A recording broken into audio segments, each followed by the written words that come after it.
والصلاة والسلام على سيد المرسلين أما بعد فأعوذ بالله من الشيطان الرجيم بسم الله الرحمن الرحيم الصلاة والسلام عليك يا رسول الله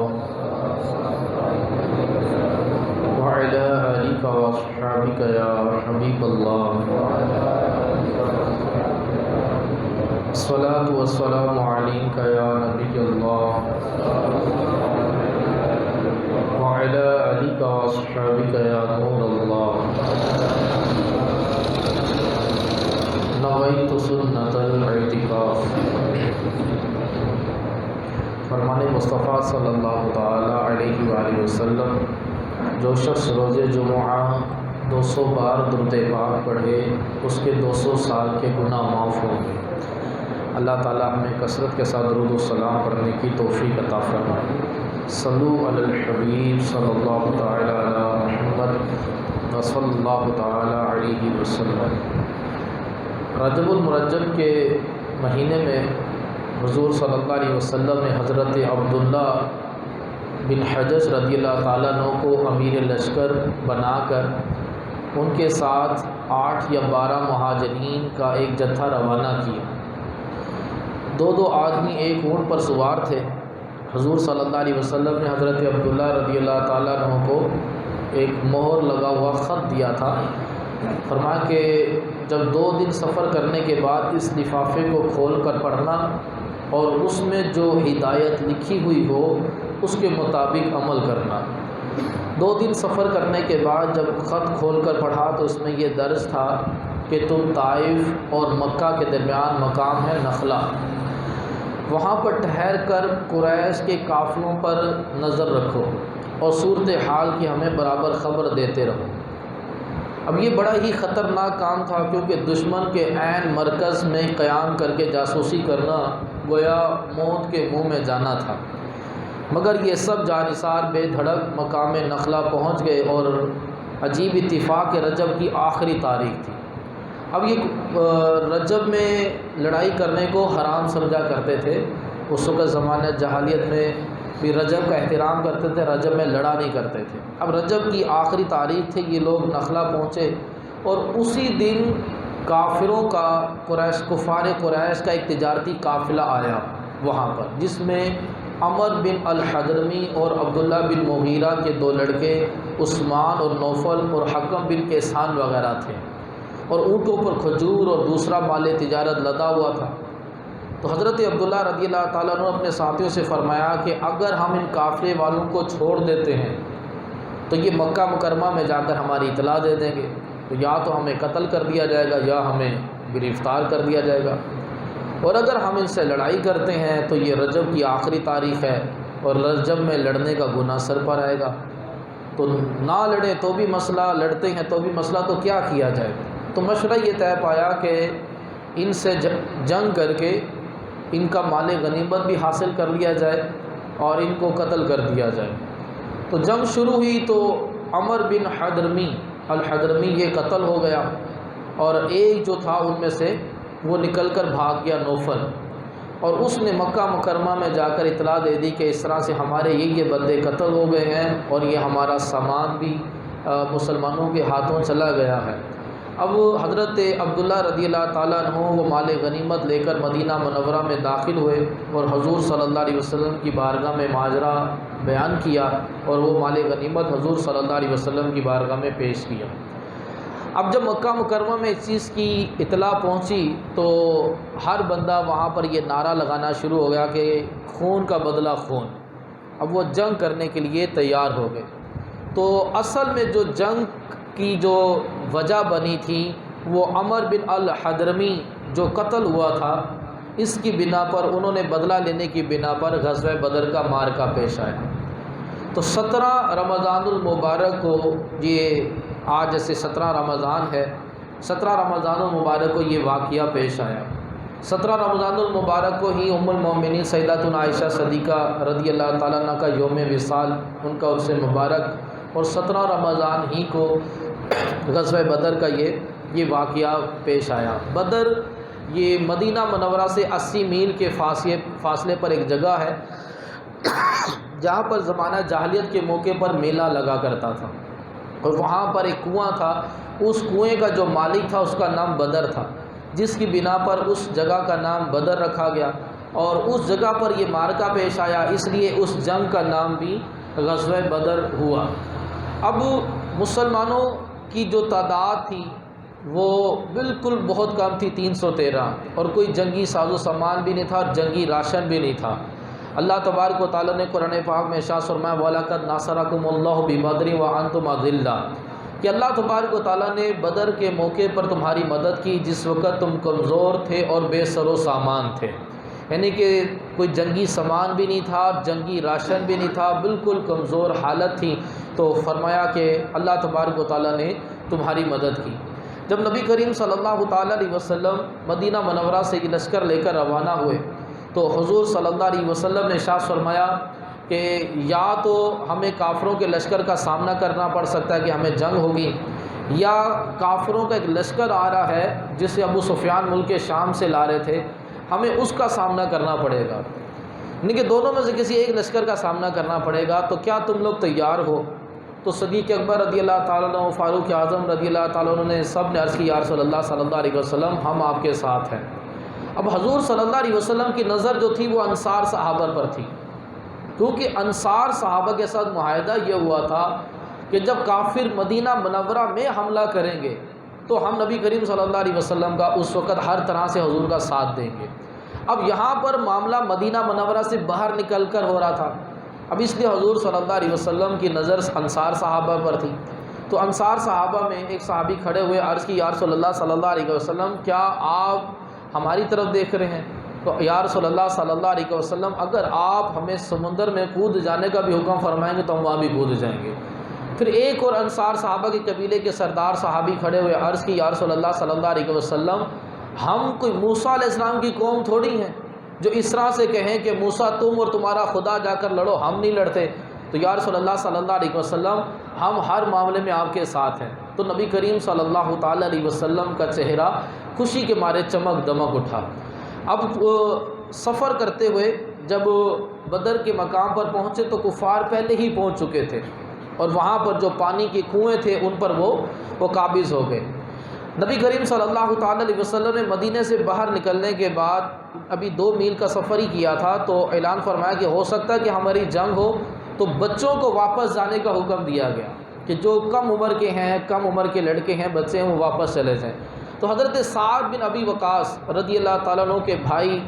جب ان کو کہا گیا کہ واپس چلے جاؤ، وہ بھی چھوٹے تھے، تو انہوں نے جو ہے وہ چیخنا چلانا شروع کر دیا، گرا زاری کرنا شروع کر دی کہ مجھے بھی لشکر میں شرکت کرنی ہے۔ تو ان کا یہ جذبہ دیکھ کر حضور صلی اللہ علیہ وسلم نے انہیں آنے کی اجازت دے دی، یعنی کہ اس وقت مسلمان کے بچے کے اندر کس قدر اسلام کے حوالے سے اور مر مٹنے کے حوالے سے جذبہ ہوا کرتا تھا، تو وہ بھی لشکر کے اندر شامل ہو گئے۔ اور ابن مکتوم رضی اللہ تعالیٰ جو نابینا صحابی تھے، انہیں نبی کریم صلی اللہ علیہ وسلم نے نماز پڑھانے کے لیے مسجد نبوی شریف میں مقرر فرما دیا، اور ایک صحابی کو مدینہ منورہ کا حاکم، حضرت لبابہ کو مدینہ منورہ کا حاکم بنا دیا کہ تاکہ کہ یہودی اور منافقین کسی قسم کی سازش نہ کر سکیں۔ تو اس طرح یہ سارا نظام بنانے کے بعد حضور صلی اللہ علیہ وسلم روانہ ہوئے، تو اب جو تھی صحابہ کرام علیہم رضوان کی تعداد وہ 313 تھی۔ اب نبی کریم صلی اللہ علیہ وسلم کی بارگاہ میں عرض کی کہ یا رسول اللہ صلی اللہ علیہ وسلم جنگ کے حوالے سے کوئی وحی آئی ہے، جنگی تدبیر کے حوالے سے؟ تو نبی کریم صلی اللہ علیہ وسلم نے ارشاد فرمایا کہ نہیں، ایسی کوئی وحی وغیرہ نہیں آئی۔ تو انہوں نے مشورہ دیا یا رسول اللہ صلی اللہ علیہ وسلم ہم تھوڑا سا اور آگے چلتے ہیں، آگے پانی کے چشمے ہیں، ایک تو پانی پر رسائی حاصل ہو جائے گی، دوسرا انہی چشموں سے پانی ان کنویں میں جاتا ہے، تو اس پانی کو ہم روک دیں گے جس کی بنا پر انہیں پانی میں تنگی کا سامنا کرنا پڑے گا۔ تو نبی کریم صلی اللہ علیہ وسلم کو یہ مشورہ جو ہے وہ پسند آیا، اور اس مقام پر جا کر اپنے خیمے وغیرہ گاڑ لیے گئے، اور اللہ تبارک و تعالیٰ نے بارش بھی نازل کر دی۔ اللہ تبارک و تعالیٰ نے قرآن پاک میں ارشاد فرمایا وَيُنَزِّلُ عَلَيْكُم مِّنَ السَّمَاءِ مَاءً، اور اللہ تبارک و تعالیٰ نے خدا نے آسمان سے پانی برسا دیا۔ جب بارش ہوئی تو انہوں نے حوض بنا لیے، حوض میں پانی جمع ہو گیا، اور صحابہ کرام علیہم رضوان جس جگہ پر تھے اس جگہ ریت تھی، بارش ہونے کی وجہ سے ریت جم گئی، چلنا آسان ہو گیا، اور جس طرف کفار تھے اس طرف مٹی تھی اور وہاں پر کیچڑ بن گیا، ان کے پاؤں پھسلنا شروع ہو گئے۔ جب رات ہوئی تو اللہ تبارک و تعالیٰ نے صحابہ کرام پر جو جو انعام دیے تھے ان میں یہ تھا کہ بارش ہو گئی، دوسرا کہ صحابہ کرام پر نیند طاری کر دی گئی، سب کے سب رات کو اطمینان سے سو گئے تاکہ صبح کو بالکل فریش تازہ دم ہو کر اٹھیں۔ حالانکہ جنگی ہتھیار بھی نہ ہو، لشکر بھی بالکل تھوڑا سا ہو، اور سامنے لشکر جرار ہے اور فوجی ساز و سامان کے ساتھ ہے، موت بالکل یقینی ہے۔ ایسی کنڈیشن میں کس کو نیند آتی ہے؟ تو یہ اللہ تبارک و تعالیٰ کا انعام تھا کہ صحابہ کرام پر نیند طاری ہو گئی اور وہ رات کو اطمینان سے سو گئے۔ اور نبی کریم صلی اللہ تعالیٰ علیہ وسلم چند صحابہ کو لے کر میدان میں گشت کیا، اور حضور صلی اللہ علیہ وسلم کے ہاتھ میں چھڑی تھی اور میدان میں نشان لگاتے جا رہے تھے کہ یہاں پر ابو جہل گرے گا، یہاں پر عتبہ گرے گا، یہاں پر شیبہ گرے گا، ایک ایک کافروں کا نام لے کر نشان لگایا۔ تو صحابہ کرام علیہم رضوان فرماتے ہیں کہ حضور صلی اللہ علیہ وسلم کی زبان اقدس سے جن جن کا نام نکلا وہ سب کے سب قتل ہوئے، اور جہاں نشان لگایا تھا وہ شخص، وہ کافر وہیں پر ہی گرا، کوئی ایک انچ بھی آگے پیچھے نہیں تھا۔ کہ نبی کریم، نبی کی زبان سے جو نکل جاتا وہ ہو کر رہتا ہے، یہ نبی ہونے کی ایک علامت یہ بھی ہوتی ہے۔ میرا جاننے والا وہ معاذ اللہ وہ مرتد ہو گیا، لبرل ہو گیا، اس نے دین اسلام کو چھوڑ دیا، لیکن الحمدللہ پھر دوبارہ کلمہ پڑھ کر وہ مسلمان ہوا۔ تو اسے جب پوچھا گیا کہ تم نے اسلام کو کیوں چھوڑا، تو کہنے لگا کہ یہ ایک مذہبی سکالر بنا، وہ مذہبی سکالر نہیں ہے جاوید گاندھی، وہ اسلام کے خلاف بڑی عجیب و غریب قسم کی گفتگو کرتا ہے۔ کہتا میں اس کے بیانات سنتا تھا، تو اسی کی ٹیم کا ایک بندہ تھا، اس نے بیان دیا کہ بھی ایک اچھا انسان ہوتا ہے اور اچانک وہ نبی ہونے کا اعلان کر دیتا ہے تو تم اس کو قتل کر دیتے ہو، اس کو قتل کرنے کے در پہ ہو جاتے ہو۔ اسی طرح محمد صلی اللہ علیہ وسلم بھی تو ایک اچھے انسان تھے، اور ان کو لوگ صادق اور امین کہا کرتے تھے، اور اچانک 40 سال کی عمر میں انہوں نے نبی ہونے کا اعلان کر دیا، تو تم نے ان کو نبی مان لیا، ان کو قتل کرنے کے در پہ کیوں نہیں ہوئے؟ تو کہتا ہے یہ ایسے ہی یہ اس کی عجیب سی بات میری کھوپڑی میں بیٹھی اور میں نے اسلام کو چھوڑ دیا۔ یہ جاہل ہونے کی علامت ہے کہ اللہ کے بارے میں کیا عقیدہ ہونا چاہیے، نبی کے حوالے سے کیا عقیدہ ہونا چاہیے، جس کی نالج اگر بندے کے پاس ہو تو کبھی بھی اس طرح کسی غیر نبی کو نبی تسلیم نہ کرے۔ تو میں نے اس کو کہا کہ بھائی نبی ہونے کے لیے دلائل ہیں، نبی ہونے کے لیے ایک شرط یہ ہوتا ہے کہ اس پر اللہ کی وحی نازل ہوتی ہے، دوسری شرط نبی کے پاس معجزات ہوتے ہیں، تیسری شرط نبی کی زبان سے جو نکل جائے وہ ہو کر رہتا ہے۔ اب اولاً تو حضور کے بعد کوئی نبی نہیں ہے، اگر حضور کے بعد کوئی نبی ہوتا اور وہ نبی ہونے کا اعلان کرے تو ہم اس سے کہیں گے کہ معجزہ دکھاؤ، ہم اس سے کہیں گے کہ تم پر جو اللہ کی وحی نازل ہوئی ہے وہ وحی کیا ہے۔ پھر کیا دیکھا جائے گا کہ یہ اپنی زبان سے جو بات نکالتا ہے کیا پوری ہو جاتی ہے؟ بڑے بڑے نیک انسان اپنی زبان سے کوئی بات نکالتے ہیں لیکن پوری نہیں ہوتی، کیونکہ وہ نبی نہیں ہے۔ حضرت یوسف علیہ السلام جب جیل قید میں تھے تو دو لوگوں نے اپنا خواب سنایا کہ اس خواب کی تعبیر بتا دیں۔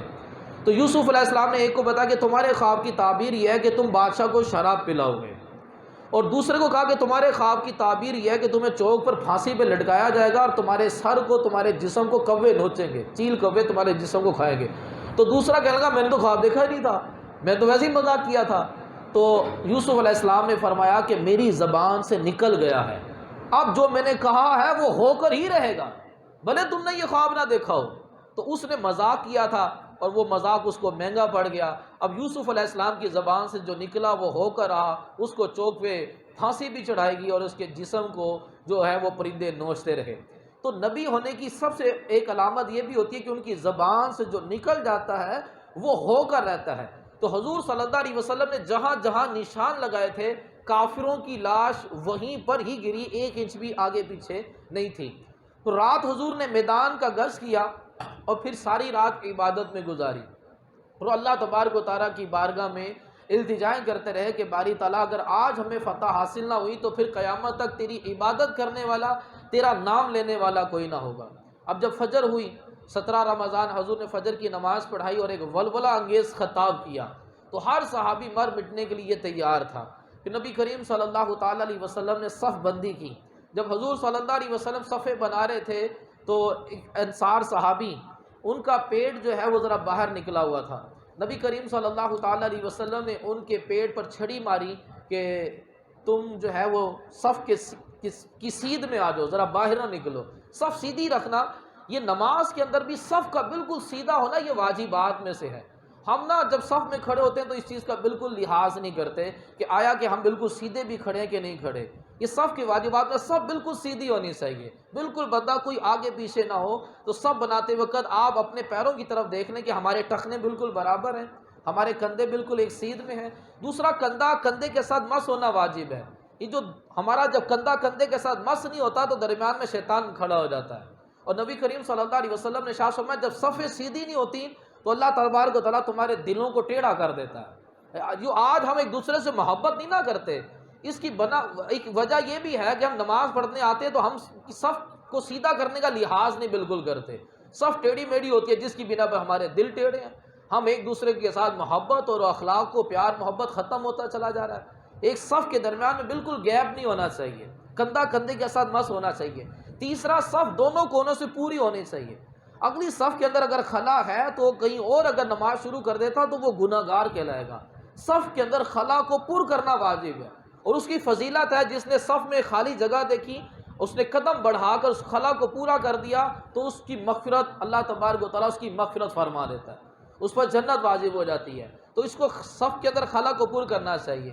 تو نبی کریم صلی اللہ علیہ وسلم اس طرح جنگ کی صف بنا رہے تھے، وہ تھوڑے سے آگے تھے تو حضور نے ان کے پر چھڑی ماری کہ سیدھے ہو جاؤ۔ تو سوادو ان کا نام تھا ان صحابی کا، تو انہوں نے عرض کی یا رسول اللہ آپ نے میرے پیٹ پر چھڑی ماری ہے، میں نے بدلہ لینا ہے۔ تو حضور صلی اللہ علیہ وسلم نے چھڑی ان کو پکڑا دی، لے لو بدلہ لے لو۔ حضور نے اپنے پیٹ سے کپڑا ہٹایا تو وہ حضور کے بدن کے ساتھ چپک گئے اور حضور کے بطن اقدس کو اور بطن کو چومنا شروع کر دیا۔ عرض کی یا رسول اللہ میری کیا مجال کہ میں آپ سے قصاص لوں، سامنے لشکر تھا اور موت سر پر نظر آ رہی تھی، تو میں نے یہ خواہش کی کہ مرنے سے پہلے میرا بدن آپ کے بدن کے ساتھ چھو جائے، تو اس خواہش کو میں نے پورا کیا۔ تو حضور صلی اللہ علیہ وسلم ان کی یہ محبت دے کر انہیں دعائے خیر و برکت عطا فرمائی، اور صحابہ کرام ان کی عشق والی ادا کو دے کر حیرت سے تکتے رہ گئے کہ موت سامنے ہے اور ان کا بدن حضور کے بدن کے ساتھ مس ہو گیا ہے، اور رشک کرنے لگے۔ پھر نبی کریم صف بندی کرنے کے بعد اپنے خیمے میں تشریف لے گئے۔ اب یہاں پر یہ معاملہ ہونے لگا کہ حضور کے خیمے کے باہر کون کھڑا ہوگا نبی پاک صلی اللہ علیہ وسلم کی حفاظت کے لیے۔ اب کوئی بھی آگے نہ بڑھے کیونکہ یہ تو بہت بڑی ذمہ داری ہے، اور جو 1000 کا لشکر ہے ان کا ٹارگٹ صرف حضور کی ذات مبارکہ ہے کہ ہم نے صرف حضور کو شہید کرنا ہے۔ تو 1000 کی ٹارگٹ جو ہے وہ حضور کی ذات مبارکہ ہے۔ اب یہ تو بڑا مشکل کام ہے۔ اب کوئی صحابی آگے نہ بڑھے کہ اگر میں آگے بڑھا اور مجھ سے حفاظت نہ ہو سکی اور حضور شہید ہو گئے تو قیامت تک تو لوگ میرا نام لیں گے کہ یہ فلاں سے حضور کی حفاظت نہ ہو سکی اور حضور شہید ہو گئے۔ اب کوئی بھی ڈر کے مارے آگے نہ بڑھے۔ تو صدیق اکبر رضی اللہ تعالیٰ عنہ آگے بڑھے کہ حضور صلی اللہ علیہ وسلم کے خیمے کے بعد میں تلوار پکڑ کر کھڑا ہوں گا۔ اس لیے حضرت علی رضی اللہ تعالیٰ عنہ فرماتے ہیں تمام صحابہ کرام میں سب سے طاقتور اور بہادر صحابی ابو بکر صدیق رضی اللہ تعالیٰ عنہ، کہ جب کوئی بدر کے موقع پر کوئی آگے نہیں آ رہا تھا اس وقت حضرت ابو بکر صدیق رضی اللہ تعالیٰ عنہ آگے بڑھے کہ حضور کے خیمے کے باہر تلوار پکڑ کر میں کھڑا ہوں گا۔ اس کے بعد جو ہے وہ جنگ کا معاملہ شروع ہوا، اور سب سے پہلے مسلمانوں کی طرف سے فاروق اعظم رضی اللہ تعالیٰ عنہ کا غلام شہید ہوئے، اور ایک صحابی حوض میں سے پانی بھر رہے تھے، ان کو جا کر تیر لگا اور وہ بھی شہید ہو گئے۔ پھر اس کے بعد کفار کے 3 بڑے سردار میدان میں آئے، تو ان کے مقابلے میں انصار صحابہ آئے، تو انہوں نے کہا جی انصار صحابہ کھیتی باڑی کرتے تھے، کہتے جی ہم جو ہیں بڑے بڑے قبیلے کے سردار ہیں، تو ہم کیا کسانوں کے ساتھ لڑے کہ ہمارے مقابلے میں کوئی سردار ہی آئے۔ تو حضرت علی رضی اللہ تعالیٰ عنہ، حضرت حمزہ رضی اللہ تعالیٰ عنہ اور عبیدہ بن جراح ان کے مقابلے میں میدان میں آئے، اور حضرت علی نے اور حضرت حمزہ نے ان کافروں کو قتل کر دیا، اور عبیدہ بن جراح زخمی ہو گئے تھے۔ تو حضرت علی نے جب ان کو زخمی دیکھا تو آگے بڑھ کر آپ نے اس کافر کو بھی قتل کر دیا۔ اب پھر گمسان کی جنگ شروع ہو گئی، اور صحابہ کرام کے 16 صحابہ شہید ہوئے اور کافروں کے 70 قتل ہو گئے، اور انہوں نے جنگی ہتھیار ڈال دی اور انہوں نے بھاگنا شروع کر دیا، اور وہ جنگ چھوڑ کر ایسے بھاگ رہے تھے جیسے کوئی خسرے بھاگ رہے ہوں۔ اور صحابہ کرام علیہ رضوان فرماتے ہیں کہ ابھی ہم تلوار اٹھاتے ہی تھے تو اس کی گردن کٹ جاتی تھی، کیونکہ اللہ تبارک و تعالیٰ نے 500 فرشتوں کی فوج جو ہے وہ غزوہ بدر میں حضور صلی اللہ علیہ وسلم کے اعزاز و اکرام کے لیے 5000 فرشتوں کی فوج وہ ہے وہ بدر میں بھیجی۔ تو یوں فرشتے بھی اس جنگ کے اندر شامل تھے، اور حضرت زبیر حضور صلی اللہ علیہ وسلم کے کزن، چچا زاد بھائی، یہ جب میدان میں آئے تو سامنے جو کافر تھا وہ سر سے لے کر پاؤں تک پورا لوہے میں،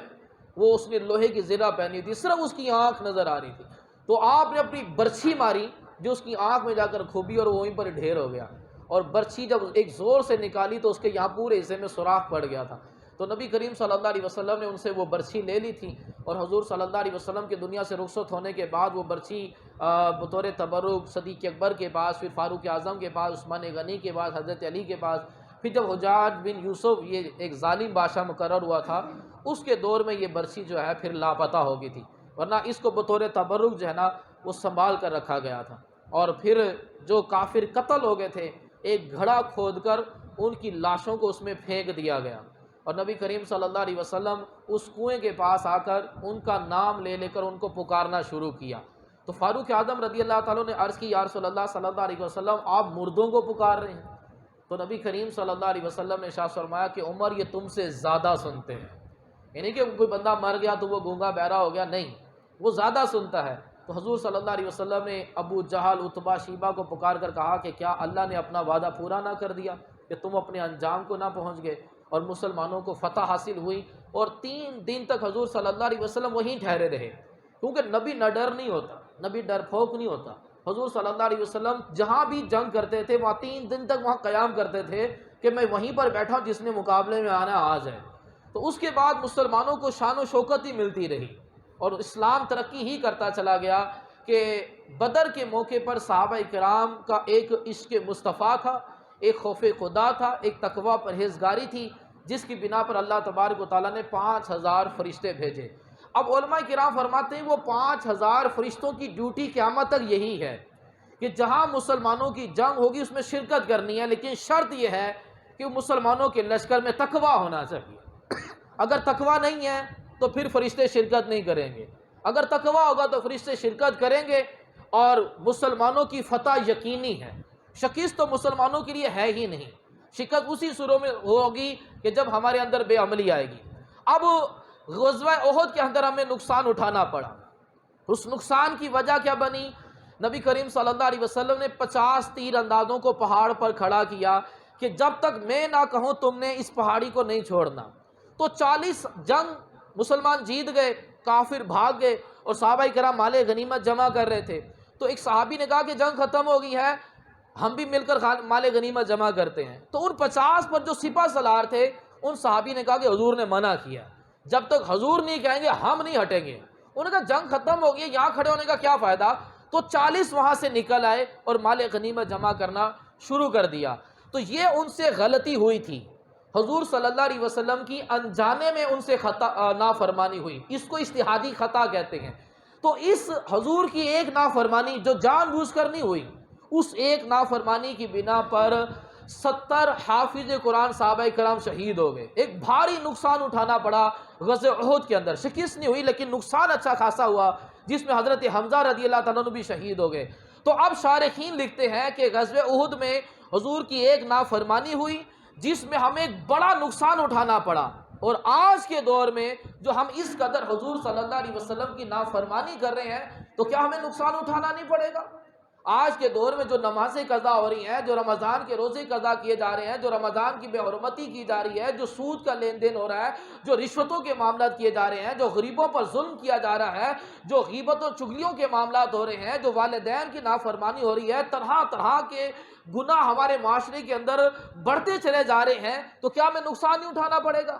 کیا کافروں سے ہمیں مار نہیں کھانی پڑے گی؟ کیا اللہ تبارک و تعالیٰ کے عذابات نازل نہیں ہوں گے؟ جب انجانے میں کی ہوئی ایک نافرمانی سے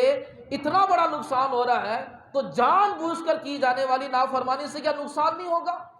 تو مسلمانوں کو اسی صورت میں نقصان ہوگا، اسی صورت میں کافروں سے مار کھانی پڑے گی جب ان کے اندر تقویٰ پرہیزگاری چلا جائے گا، جب ان کے اندر بے عملی آ جائے گی، تو عمل کو اختیار کیا جائے، تقویٰ پرہیزگاری کو اختیار کیا جائے، اپنے ساز و سامان اور اپنے لشکر پر، اپنے ایٹم بم پر بھروسہ نہ کیا جائے، بھروسہ اللہ کی ذات پر بھروسہ کر کر میدان میں اتر آئیں تو فتح یقینی ہے، اللہ تبارک و تعالیٰ مسلمانوں کو